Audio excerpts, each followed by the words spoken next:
اللہ کے نبی صلی اللہ تعالیٰ علیہ وسلم کا بڑا خوبصورت واقعہ آپ کو بتاتا ہوں۔ مدینہ شریف میں اللہ کے نبی صلی اللہ تعالیٰ علیہ وسلم اکثر جس راستے سے گزرا کرتے تھے، اس راستے میں ایک کافرہ عورت، غیر مسلم عورت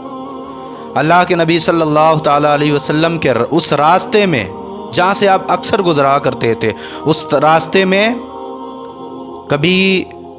کانٹے بچھا دیا کرتی تھی، کبھی کیچڑ بچھا دیا کرتی تھی، کبھی گرد و غبار بچھا دیا کرتی تھی، کبھی نوکیلے پتھر بچھا دیا کرتی تھی۔ گویا کہ وہ تکلیف دینے والی چیزیں ہر دن اللہ کے نبی صلی اللہ علیہ وسلم کے راستے میں بچھایا کرتی تھی۔ اس کا ارادہ اللہ کے نبی صلی اللہ تعالیٰ علیہ وسلم کو تکلیف پہنچانے کا تھا، درد پہنچانے کا تھا۔ ہر دن وہ عورت کوئی نہ کوئی چیز، تکلیف دینے والی چیزیں بچھا دیا کرتی تھی۔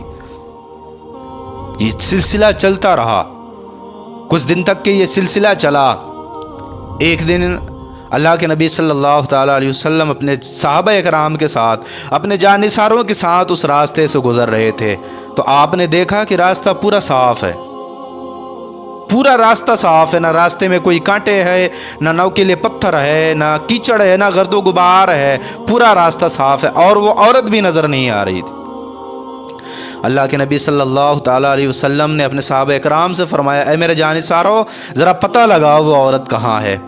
اس عورت کا کیا ہوا، ذرا پتہ لگاؤ۔ صحابہ اکرام نے پتہ لگایا تو صحابی رسول نے اللہ کے نبی صلی اللہ علیہ وسلم کی بارگاہ میں آ کر کے عرض کیا، یا رسول اللہ، ہم نے اس عورت کا پتہ لگایا ہے، اس عورت کا پتہ چل گیا ہے، وہ عورت اپنے گھر میں ہے اور بہت زیادہ بیمار ہے، یا رسول اللہ، اتنی بیمار ہے کہ وہ کھڑی نہیں ہو سکتی، وہ چل پھر نہیں سکتی، وہ بات نہیں کر سکتی، اتنی بیمار ہے۔ اللہ کے نبی صلی اللہ علیہ وسلم نے ارشاد فرمایا، اے میرے جانثارو، پھر چلو اس عورت کی خبر لیتے ہیں، اس کا حال چال پوچھتے ہیں، اس کے گھر چلتے ہیں۔ اللہ کے نبی صلی اللہ علیہ وسلم اپنے جانثاروں کے ساتھ اس عورت کے گھر چلے گئے۔ اجازت لے کر کے جب گھر میں داخل ہوئے تو فوراً جب اس عورت نے اللہ کے نبی صلی اللہ علیہ وسلم کو دیکھا تو وہ پسینہ پسینہ ہو گئی اور گھبرا گئی، اور دل میں یہ خیال آنے لگا کہ جس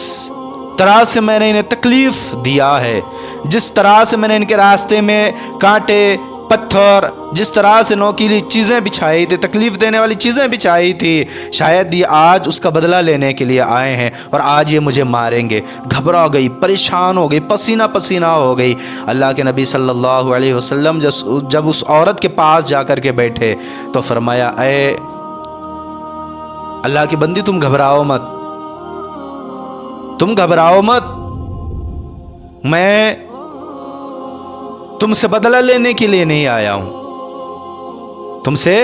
بدلہ لینے کے لیے نہیں آیا ہوں، بلکہ میں تمہاری خبر لینے آیا ہوں۔ وہ تو آج پورا راستہ مجھے صاف دکھا، کوئی کانٹے نہیں دکھے، کوئی پتھر نہیں تھا، کوئی کیچڑ گرد و غبار نہیں تھا، پورا راستہ صاف تھا، تو پھر میں تمہاری خبر لینے آ گیا۔ مجھے احساس ہوا کہ شاید تمہیں کچھ ہو گیا ہے